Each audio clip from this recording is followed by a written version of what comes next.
Hello everyone, welcome to my channel expert tutorial. मेरा नाम है अभिषेक गुप्ता और यहाँ पर मैं आप लोग के सामने अगेन कुछ नया चीज़ लेके आया हूँ। जैसे कि आप लोग देख सकते हैं एसएससी जेई, रेलवे जेई और ऑल स्टेट ए जेई के कुछ मैकेनिकल के क्वेश्चंस लेके आया हूँ।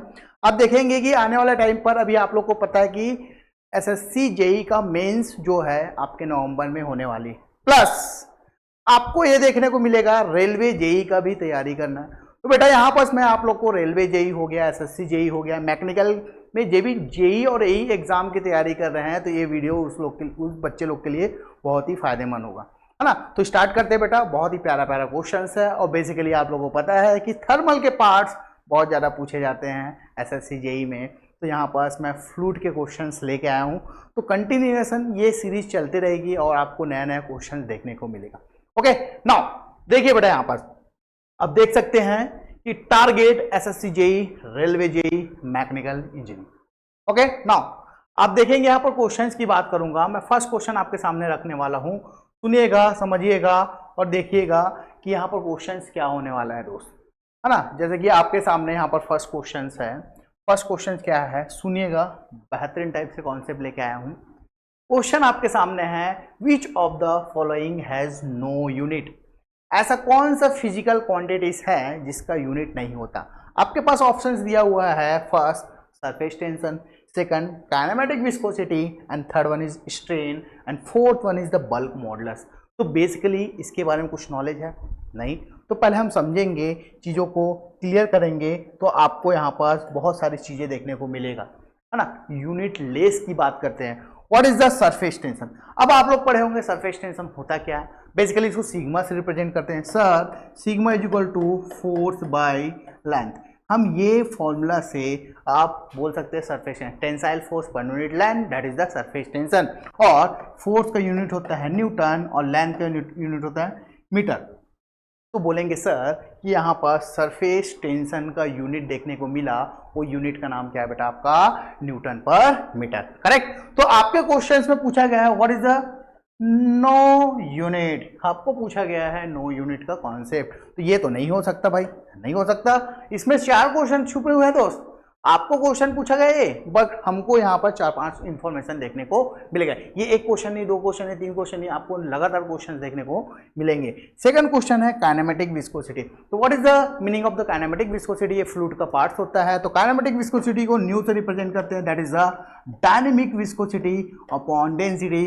अगर इसका यूनिट निकालने की कोशिश करूं, मीटर स्क्वायर पर सेकंड देखने को मिले, तो आपको अगेन काइनेमेटिक विस्कोसिटी जो है यूनिट होता है metre square per second. Now third one is the strain. What is the strain. आपको पता है कि change in dimension upon original dimension, that is the strain. अगर लॉन्गिट्यूडनल की बात करेंगे, change in length upon original length की बात करेंगे दोस्त, तो that means change in length upon original length, length cross हो जाएगा बेटा, दोनों का unit metre upon metre, that means unit less. क्या बोलेंगे इसको, यूनिट लेस की बात करेंगे दोस्त। ओके, नाउ लास्ट आपको दिया है बल्क मॉडुलस। और जैसे कि आप बच्चे लोग को पता है कि बल्क मॉडुलस, स्ट्रेस, प्रेशर सारे यूनिट सेम होता है न्यूटन पर मीटर स्क्वायर। बात समझ आ रही है, न्यूटन पर मीटर स्क्वायर। तो यहाँ पर आपको एक ऑप्शन देखने को मिला, यूनिट लेस की बात करेंगे तो strain is the correct answer. तो इस क्वेश्चन में आपको 4 इंफॉर्मेशन मिला। सरफेस टेंशन क्या होता है, इसके यूनिट्स क्या होते हैं, काइनेमेटिक विस्कोसिटी क्या होती है, इसके यूनिट्स और देखने को मिला। तो हमको आंसर क्या मिल गया बेटा, स्ट्रेन। तो स्ट्रेन क्या होता है, change in length upon original length. तो क्वेश्चन का आंसर क्या हो जाएगा, सी। ओके, तो नया क्वेश्चन आपके सामने यहाँ पर देखने को मिलेगा दोस्त। सेकंड क्वेश्चन की ओर जाते हैं हम लोग। तो सेकंड क्वेश्चन क्या बोलते हैं, सुनिएगा, बहुत प्यारा सा क्वेश्चन है, बहुत ही ज़बरदस्त क्वेश्चन है। कुछ इन्फॉर्मेशन आपको पता होगा तो डेफिनेटली इस क्वेश्चन को बना पाएंगे। यहाँ पर क्वेश्चन है, which one of the following sets of, first sets of conditions clearly apply to the ideal fluid. तो यहाँ पर आपको नेचर देखने को हो रहा है। आइडियल फ्लूइड के बारे में आप जानते क्या हैं, ठीक है। तो आइडियल फ्लूइड के बारे में ऑप्शन दिया बेटा, viscous and compressible. Second option non viscous and incompressible. And third option दिया है non viscous and compressible. And fourth option दिया बेटा आपका विस्कस एंड इनकम्प्रेसिबल। मतलब कि आपको पूछा जा रहा है कि आइडियल फ्लूइड विस्कस फ्लूइड होता है और कंप्रेसिबल फ्लूइड होता है, इनकम्प्रेसिबल फ्लूइड होता है या नॉन विस्कस फ्लूइड होता है। तो मैं आप लोगों को बताना चाहूँगा आइडियल फ्लूइड में विस्कोसिटी होती नहीं बेटा, तो हम बोलेंगे नॉन विस्कस या इन विस्कस की बात करेंगे। इसकी बात करूँगा बेटा नॉन विस्कोसिटी। विस्कोसिटी क्या होता है? नॉन विस्कस हो जाएगा फर्स्ट। आइडियल फ्लूइड की बात करें कंप्रेसिबल और इनकम्प्रेसिबल, तो बेसिकली आप लोगों को पता है सेकंड इन्फॉर्मेशन आप लोग के सामने देखने को मिल रहा है। इनकम्प्रेसिबल फ्लूइड होता है, क्या होता है बेटा? जिसे हम कंप्रेस कर नहीं सकते, तो इनकम्प्रेसिबल। तो ये दो ऑप्शंस आपको यहाँ पर देखने को मिलेगा, आपको मैच करना होगा बेटा। तो देखो नॉन विस्कस एंड इनकम्प्रेसिबल, तो B is the correct answer for given question. तो इस क्वेश्चन का आंसर हो जाएगा बी। बताइएगा क्वेश्चन का क्वालिटी बोलो या फिर आप यहाँ पर एक्सप्लेनेशन देखिए, सारी चीज़ें आप लोगों को मजा आएगा। करेक्ट है, बस मेरे साथ बने रहिएगा। ओके, नाउ नेक्स्ट क्वेश्चन आपके सामने है। नेक्स्ट क्वेश्चन हम यहाँ पर बताने वाले हैं, देखिएगा क्वेश्चन नंबर 3 आपके सामने है। ऐसा ही क्वेश्चन पूछे जाएगा दोस्त, ऐसा ही क्वेश्चन आप लोग के एग्जाम में पूछे जाएगा। बेफिक्र आप इस वीडियो को देखिए और क्वेश्चन को अटेम्प्ट कीजिए। करेक्ट है। नाउ क्वेश्चन क्या दिया है? In Newtonian fluid the shear stress is, what is the Newtonian fluid? जो न्यूटन्स लॉ ऑफ विस्कोसिटी को फॉलो करता है उसको बोलते हैं Newtonian fluid. What is the Newton's law of viscosity?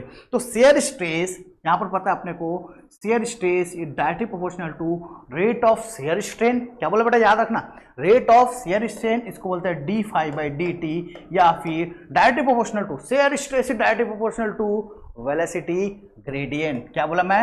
Velocity D U upon D Y. ये आपको information मैंने यहां पर दिया। अब इसके अकॉर्डिंग आप लोग क्वेश्चन बनाएंगे। तो पूछा जा रहा है shear stress is directly proportional to what? Directly proportional to, inversely proportional to, directly proportional to और डायरेक्टली। तो ये इनवर्सली वाला तो पहले आप डिलीट मार दीजिए, बिकॉज मैंने कहा कि डायरेक्टली प्रोपोर्शनल टू की बात किया। तो directly proportional to the viscosity, बिल्कुल रॉन्ग। ये मैंने आपको बोला नहीं बेटा। मैंने क्या कहा बेटा कि share stress is directly proportional rate of shear stress, rate of deformation. बात समझ आ रही है? या फिर वेलोसिटी ग्रेडियंट की बात करते हैं। तो विस्कोसिटी तो नहीं है, दो ऑप्शन गया बेटा आपका। थर्ड दिया directly proportional to the deformation rate, और last directly proportional to the shear strain. मैंने रेट ऑफ शेयर स्ट्रेन की जिक्र किया, ना कि शेयर स्ट्रेन। मैंने क्या कहा बेटा?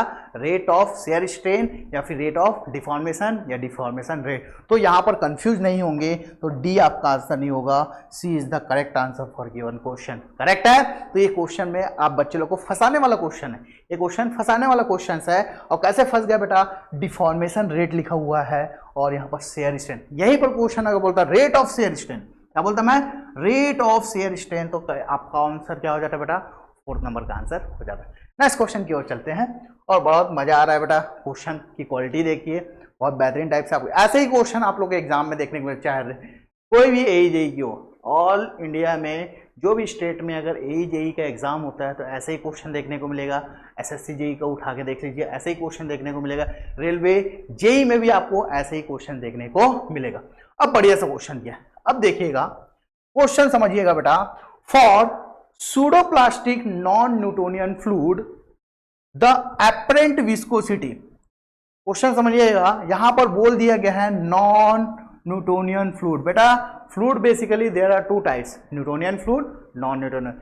ऐसा फ्लूइड जो न्यूटन्स लॉ ऑफ विस्कोसिटी को फॉलो करता है उसको न्यूटोनियन फ्लूइड बोलते हैं, और जो न्यूटन्स लॉ ऑफ विस्कोसिटी को फॉलो नहीं करता उसको नॉन न्यूटोनियन फ्लूइड बोलते हैं। इसमें भी बहुत सारे कैटेगरीज होता है, जिसमें कि आपका सूडोप्लास्टिक की बात किया गया। सूडोप्लास्टिक की बात किया तो एपरेंट विस्कोसिटी का इंफॉर्मेशन पूछा गया, एपरेंट विस्कोसिटी का इंफॉर्मेशन पूछा गया। देखते हैं एपरेंट विस्कोसिटी इज इंक्रीज। अगर एपरेंट विस्कोसिटी को इंक्रीज करेंगे तो डिफॉर्मेशन रेट का क्या इफेक्ट होता है? तो आपको याद रखना है कि सूडोप्लास्टिक में होता है हमेशा, अगर आप एपरेंट विस्कोसिटी को डिक्रीज करेंगे तो इसका डिफॉर्मेशन रेट इंक्रीज हो। मतलब कि अगर मैं डिफॉर्मेशन रेट ऑफ डिफॉर्मेशन को आप इंक्रीज करते हैं तो एपरेंट विस्कोसिटी क्या हो जाती है? डिक्रीज हो जाती है। नाउ नेक्स्ट क्वेश्चन आपके सामने है, देखेंगे बहुत प्यारा सा क्वेश्चन, फटाफट करेंगे, कोई दिक्कत नहीं है ना। नेक्स्ट क्वेश्चन आपके सामने है बेटा, बहुत ही इजी सा क्वेश्चन है। यहाँ पर समय मैं बोला हूँ बेटा, यहाँ पर इन्फॉर्मेशन 2 4 5 मिलने वाला है। ओके, नाउ ये बेसिक सा क्वेश्चन है। If 1 litre of fluid has a mass of 7.5 kg then specific gravity is what? तो बेसिक सा क्वेश्चन है, समझने वाली क्वेश्चन है। What is the specific gravity, ये पता होना चाहिए बेटा। तो इस क्वेश्चन को पता है, इन्फॉर्मेशन है दिया 1 लीटर, और लीटर किसका यूनिट होता है बेटा, वॉल्यूम का यूनिट होता है। तो आपको वॉल्यूम दे दिया बेटा 1 लीटर की बात होगी, क्या दिया है 1 लीटर, और 1 लीटर का यहाँ पर कन्वर्जन आपको आना चाहिए। तो 1 लीटर इज इक्वल टू क्या होता है 1000 सेंटीमीटर क्यूब की बात कर दो, या फिर 1/1000 मीटर क्यूब की बात की। ये कन्वर्जन आपको पहले इन्फॉर्मेशन पता होना चाहिए। आपको क्या फाइंड आउट करना है, स्पेसिफिक ग्रेविटी। स्पेसिफिक ग्रेविटी को हम लोग कैसे रिप्रेजेंट करते हैं बेटा, एस से रिप्रेजेंट करते हैं। कैसे रिप्रेजेंट करते हैं, ऐसे। तो फ्लूइड की डेंसिटी अपॉन स्टैंडर्ड फ्लूइड की डेंसिटी, मतलब कि यहाँ पर वाटर की बात करते हैं। किसकी बात करते हैं, वाटर की बात है। वाटर की डेंसिटी क्या होती है, फ्लूइड की डेंसिटी हम लोग यहाँ से निकालेंगे। कैसे निकालेंगे, फ्लूइड की डेंसिटी होती है बेटा आपका मास पर यूनिट वॉल्यूम, और मास आपको दिया हुआ है 7.5 kg, और वॉल्यूम आपको पता है 10⁻³ ऊपर जाके क्या हो गया 7.5 × 10⁻³ की बात करते हैं। और वाटर की डेंसिटी क्या होती है 1000, दैट मीन्स 10⁻³। तो यहाँ पर पुट अप कर दो बेटा, तो S इज इक्वल टू 7.5 × 10⁻³ ये कैंसल आउट हुआ, बचा क्या, S इज इक्वल टू मुझे मिल गया 7.5 देखने को मिला। तो ऑप्शन देखते हैं A B C D, तो कौन सा ऑप्शन हो जाएगा, option number B is the correct. देखो बेसिक सा क्वेश्चन है, छोटा सा क्वेश्चन है, लेकिन इन्फॉर्मेशन आप लोगों को अगर नहीं पता, स्पेसिफिक ग्रेविटी डेंसिटी वगैरह कुछ नहीं पता, कन्वर्जन नहीं पता, तो ये क्वेश्चन नहीं बनेगा। तो इसलिए वीडियो देखने के लिए बहुत इंपॉर्टेंट है, वीडियो देख लोगे क्वेश्चन बन जाएगा दोस्त, है ना। नाउ नेक्स्ट क्वेश्चन आपके सामने है, फटाफट क्वेश्चन करेंगे दोस्त। नेक्स्ट क्वेश्चन है यहाँ पास, वाह बेहतरीन सा। अगर किसी एग्जाम में अगर मेरे से पूछा जाए कि अगर जेई लेवल के एग्जाम में क्वेश्चन कौन सा दिया जाए सर, तो मैं पहला क्वेश्चन मेरा प्रेफरेंस होता है बेटा ये एमएलटी फॉर्म्स। क्या प्रेफरेंस होता है, एमएलटी फॉर्म। और एमएलटी फॉर्म से क्वेश्चंस आते हैं, ये 11th स्टैंडर्ड के क्वेश्चंस बोल सकते हो, और आपके मैकेनिकल में क्वेश्चन पूछा जाएगा। देखो viscosity has the following dimensions, viscosity बोला है ना कि काइनेमेटिक विस्कोसिटी। अगर सिंपल विस्कोसिटी, यहाँ पर 2 बार याद रखना पड़ेगा, एक डायनेमिक विस्कोसिटी होता है, एक काइनेमेटिक विस्कोसिटी होता है। तो यहाँ पर अगर विस्कोसिटी की बात किया गया है, तो काइनेमेटिक विस्कोसिटी की बात किया गया है कि डायनेमिक विस्कोसिटी की बात कैसे आइडेंटिफाई करें सर। तो बेटा अगर कभी भी विस्कोसिटी दिया है, एब्सोल्यूट विस्कोसिटी दिया है, या कोएफिशिएंट ऑफ विस्कोसिटी दिया है, तो समझिएगा डायनेमिक विस्कोसिटी की बात हो रही है। अगर काइनेमेटिक देना होगा उसको, तो प्रॉपर नेम से देगा काइनेमेटिक विस्कोसिटी। तो डायनेमिक विस्कोसिटी का अगर यूनिट की बात करें, तो M L inverse T inverse होता है। कैसे निकालते हैं, इसका यूनिट से निकालो, Newton second per metre square. सारे वैल्यू पुटअप करने के बाद आपको मिल जाएगा kg पर मीटर इंटू सेकंड। और उसका डायमेंशंस की बात करेंगे, तो M L inverse T inverse की बात है। देखते हैं ऑप्शंस में, M L T की पावर 2 गलत, M L इनवर्स T -2 हो गया गलत, M L की पावर -2 ये भी गलत हो, बचा क्या ये। तो यहाँ पास आपको मिल गया M L inverse T inverse. देखो बहुत प्यारा सा क्वेश्चन, मैं बोला ना अगर मेरे को बोला जाएगा सेलेक्ट करो क्वेश्चन, तो मैं ये वाला क्वेश्चन पहले दूंगा, याद रखना बेटा। तो यहाँ से क्वेश्चन आपके बनते हैं। नेक्स्ट क्वेश्चन की ओर चलते हैं। प्यारा सा क्वेश्चन था, बहुत ही प्यारा क्वेश्चन था, और ये सीरीज कंटिन्यू चलते रहेगा दोस्त। आप ऐसा नहीं सोचेंगे कि आज वीडियो मिला कल नहीं मिलेगा, कंटिन्यू आपको क्वेश्चंस देखने को मिलेंगे। Okay, 1 poise is equal to what, आपको क्वेश्चन पूछा गया 1, अब कन्वर्जन आ गया। कन्वर्जन समझना, ये जो पॉइस है, पॉइस जो होता है डायनेमिक विस्कोसिटी का यूनिट है।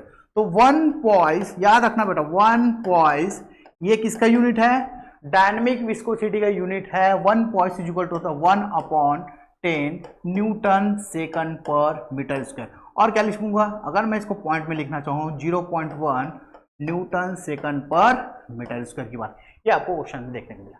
करेक्ट है। तो आप देखेंगे 1 नहीं हो सकता सर, ये भी आपको नहीं पता है, ये बताया sir, option number C is the correct answer, 0.1 Newton second per metre square. Correct है, चेक कर लीजिएगा। ओके, नेक्स्ट क्वेश्चन की ओर चलते हैं। नेक्स्ट क्वेश्चन क्या है बेटा, क्वेश्चन नंबर 8 की बात करेंगे। तो यहाँ पर देखो, वाओ ऐसा क्वेश्चन, मजेदार क्वेश्चन है, मजेदार क्वेश्चन है। अगर आपको इंफॉर्मेशन नहीं पता और डेफिनेटली ये क्वेश्चन गलत होने वाला है। क्वेश्चन क्या बोला है, mercury does not wet the glass due to, mercury जो होता है, मरकरी और वाटर देखोगे आप लोग, वाटर किसी भी ग्लास को क्या कर देता है, वेट कर देता है, मतलब गीला कर देता है। और मरकरी की बात करेंगे तो वो भागते रहता है, उसके पार्टिकल भागते रहते हैं। दैट मीन्स वो किसी भी सॉलिड ऑब्जेक्ट को गीला नहीं करता है, वेट नहीं करता। इसका रीजन क्या है? तो याद रखना, मरकरी की बात करें, मान लो कोई ये प्लेट है, ग्लास प्लेट है, यहाँ पर मरकरी करेंगे तो ऐसे सिकुड़ने का प्रयास करेगा भैया, ऐसे गोल गोल बन जाता है। क्या बन जाता है? गोल गोल, छोटा छोटा से देखना, क्योंकि इसमें कोहेशन प्रॉपर्टी होती है। क्या होती है? कोहेशन, और 100% कोहेशन प्रॉपर्टी होती है, इसलिए क्या होता है, ये मरकरी जो है अपने आप में सिकुड़ जाता है। तो अब ऑप्शन देखना बेटा, यहाँ पर क्वेश्चन पूछा है नॉट, क्या बोला है? Mercury does not wet the glass due to, क्यों नहीं होता? क्योंकि इट्स कोहेशन इज जीरो। बिल्कुल गलत, कोहेशन जीरो बोला नहीं, कोहेशन तो 100% होता है sir. It's surface tension is zero, इसकी भी बात नहीं किया मैं। Next, it's adhesion is zero, okay, और it is a solid metal at room temperature, बिल्कुल है। आप इस क्वेश्चन में थोड़ा सा घुमा दिया, मैंने बोला कोहेशन नेचर, कोहेशन फोर्स क्या होता है सर? इसका मैक्सिमम होता है, और अधेशन फोर्स जो होता है बेटा, इसको हम लोग कंसीडर करते हैं, जीरो कंसीडर करते हैं, इसलिए इसका आंसर क्या होगा? अधेशन इज जीरो। बहुत डिफिकल्ट क्वेश्चन है। हमको इंफॉर्मेशन क्या पता है कि कोहेशन नेचर के कारण क्या होता है कि ये जो मरकरी है ग्लास को वेट नहीं करता, लेकिन इसका जस्ट अपोजिट, जब कोहेशन 100% होगा तो अधेशन क्या हो जाएगा? जीरो हो जाएगा। तो आपका आंसर हो जाएगा, answer number C is the correct answer. Okay, next question की ओर चलते हैं। नेक्स्ट क्वेश्चन क्या बोलते हैं, सुनिएगा, बहुत ही प्यारा सा क्वेश्चन है। द एक्सप्रेशन फॉर, ये क्वेश्चन बहुत बार पूछा गया आप लोग को, है ना, ये एग्जाम में पूछे जाते हैं, पूछे जाने वाले क्वेश्चन बोलते हैं इसको। क्या बोलते हैं बेटा? पूछे जाने वाले क्वेश्चन। एक क्वेश्चन अगर आपने बना लिया तो डेफिनेटली बहुत सारे बच्चे से आगे हो जाएंगे। तो ध्यान रखिएगा, बहुत सारा क्वेश्चन, ये सारे क्वेश्चन आप लोग के लिए इंपॉर्टेंट है।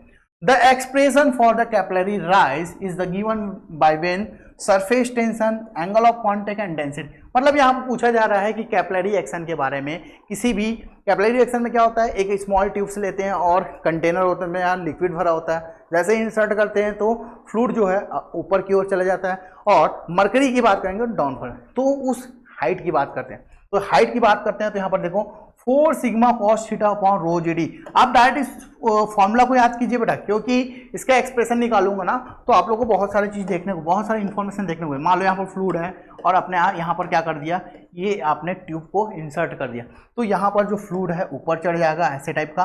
तो ये जो हाइट जितना एच राइज हुआ है, इसी की वैल्यू क्या है, तो इसको प्रॉपर वे से हम लोग निकालते हैं। यहाँ पर एंगल थीटा हो जाता है, सरफेस टेंशन सिग्मा लगता है, तो वेट के अकॉर्डिंग निकालते हैं। तो अपने को रिजल्ट जो मिलता है 4 sigma cos theta upon rho g D. देखो साइन थीटा भी दिया है आप लोगों को घुमाने के लिए, यहाँ पर 2 दिया है, तो हमको 4 भी पता होना चाहिए, sigma cos theta upon rho g d. ये आपका B is the correct answer, B is the correct answer. Okay, next question की ओर चलते हैं। फिर से आपको अगेन वही क्वेश्चन देखने को मिले, ये ऑलरेडी मैंने ये क्वेश्चन को करा दिया है, आप लोग खुद यहाँ पर कमेंट करके बताइए इसका आंसर क्या है। अगेन विस्कोसिटी का आपका क्या बोला गया है, डायमेंशंस निकालने के लिए बोला गया है, इसका आंसर क्या होगा, M L inverse T inverse की बात करते हैं। ओके, तो ऐसा ही सीरीज आप लोग के सामने मैं लेके आऊँगा, और बताइएगा कौन कौन सा सब्जेक्ट का आपको क्वेश्चन चाहिए, तो बिल्कुल यहाँ पर आप लोग को इन्फॉर्मेशन दिया जाएगा, ये सीरीज मिलते हैं। ओके बेटा, थैंक यू सो मच, और इसे लाइक और सब्सक्राइब कीजिए। जितने भी आपके मैकेनिकल स्टूडेंट्स हैं सारे अपने दोस्त बच्चे लोग जो भी है आप लोग के कांटेक्ट में होंगे उन लोगों को शेयर कीजिए बेटा। Thank you so much.